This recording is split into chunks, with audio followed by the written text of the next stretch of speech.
Hello hi, मी संध्या कुलकर्णी. मागच्या वेळेला बघा हरभऱ्याची डाळ नाही, हरभऱ्याचं पीठ म्हणजे बेसन घालून मी डाळीचं पीठ घालून मी भाजी सांगितली होती तुम्हाला. ती पण खूप छान होती बरं का भाजी, पालकाची भाजी. तशीच आता पालकाच्याच भाजीची रेसिपी दाखवते मी. पण ही जी भाजी आहे ना, ही भाजी मी तुरीची डाळ घालून करणार आहे. ही आपलं साधं तुरीचं वरणासारखं करून आता कशी करते ती रेसिपी दाखवतेच मी तुम्हाला. तर ही तुरीची डाळ ही पण खूप छान लागते भाजी.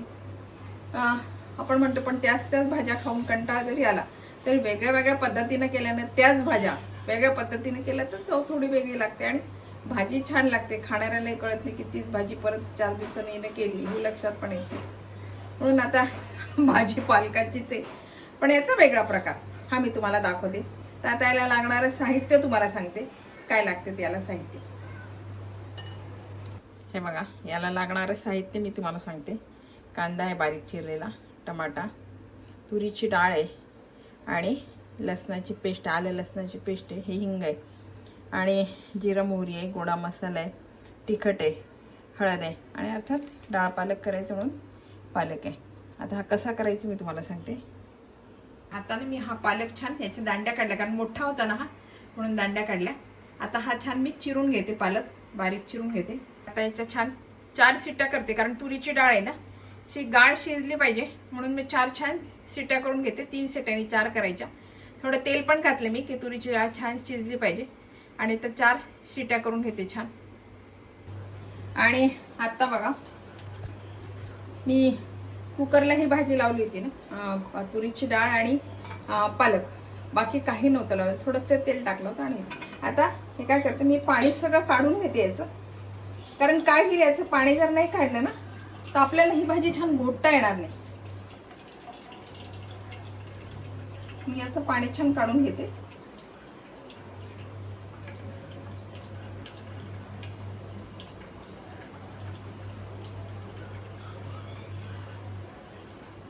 आणि आता ही जी भाजी आहे ना, ही छान मी घोटून घेते. आणि आता बघा, हे बघा छान भाजी मी घोटून घेते. आता याच्यात तुरीचं एवढा हे पण नाही दिसलं मला, की छान अशी घोटून घेतली. आता ही सगळी या पाण्यामध्ये काढून घेते. छान अशी घोटून घेतली. काही नाही, फक्त तुरीची डाळ आणि पालक याच्यामध्ये काही नाही घातलेलं. आता पुढे बघा, कढईमध्ये तेल ठेवलंय. आता मोहरी घालते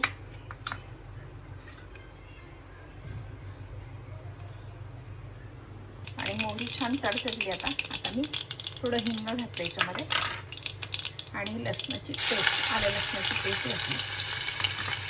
छान हलवते.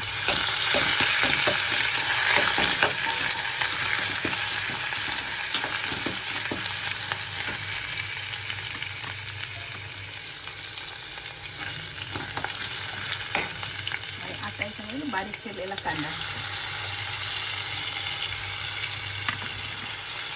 कांदा पण छान लालसर घालायचा.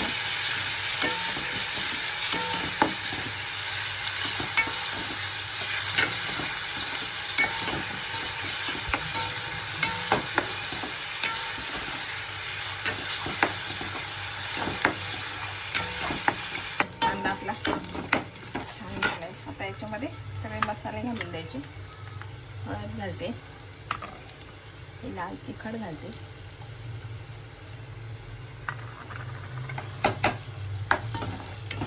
आणि हा गोडा मसाला घालते.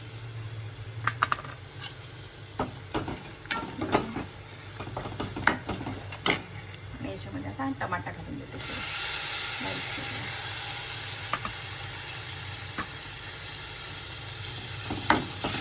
छान द्यायचा. आता छान टमाटा ना मऊ द्यायचा. हा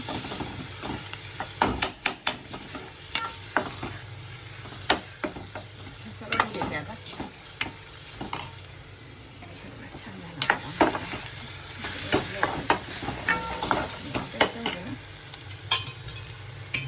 आपण पालक टाकून तुरीची डाळ शिजवून घेतली होती ना, ते सगळं आता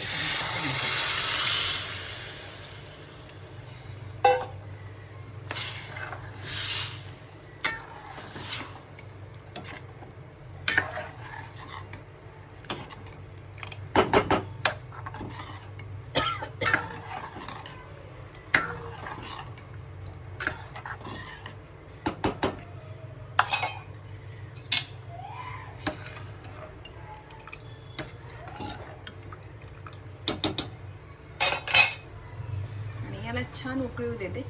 आता मीठ घालते.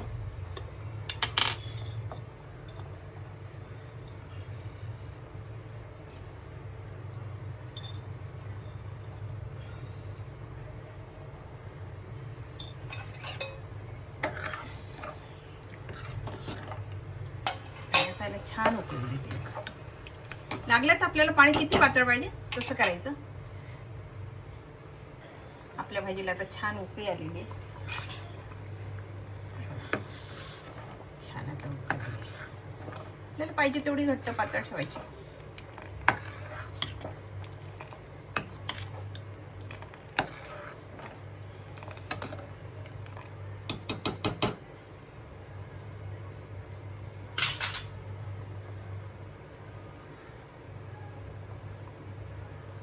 आता मी गॅस बंद करते. आपली भाजी तयार आहे. आता आपला डाळ पालक तयार आहे. हा तुम्ही कशासोबत पण खाऊ शकता.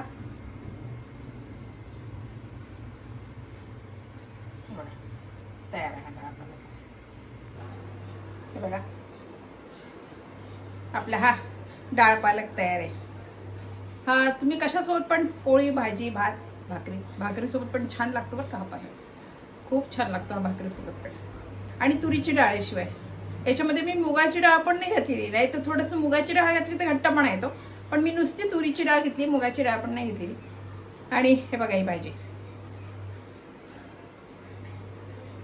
खरं सांगू का भाजीनं आपण म्हणतो पण का वेगळ्या वेगळ्या प्रकारच्या केल्या जातात. जशी ती भाजी मी सांगितली, पालकाची भाजी सांगितली डाळीचं पीठ घालून, तशीच ही भाजी तुरीची डाळ घालून. तर ही भाजी तुरीची डाळ घालून केलेली. अशा एक भाजी 17 प्रकारे केल्या जातात. तशातला हा प्रकार आहे. तर वेगळी वेगळी चव लागते. आणि खाणाऱ्याच्या पण लक्षात येत नाही की आपण तीच भाजी परत करतो किंवा तीच भाजी आपण परत खातोय. आपण परवा पण पालक खाल्ला, आज पण खाल्ला, हे लक्षात येत नाही. म्हणून सांगते एक भाज्या 4 प्रकारे केल्या जातात. तशातला हा प्रकार आहे. तर बघा हे तुम्हाला रेसिपी कशी वाटली, आवडली का? आवडली असेल तर लाईक करा, शेअर करा आणि सबस्क्राईब करा मला. म्हणजे असे नवीन नवीन व्हिडिओ तुम्हाला बघायला मिळतील. बाय.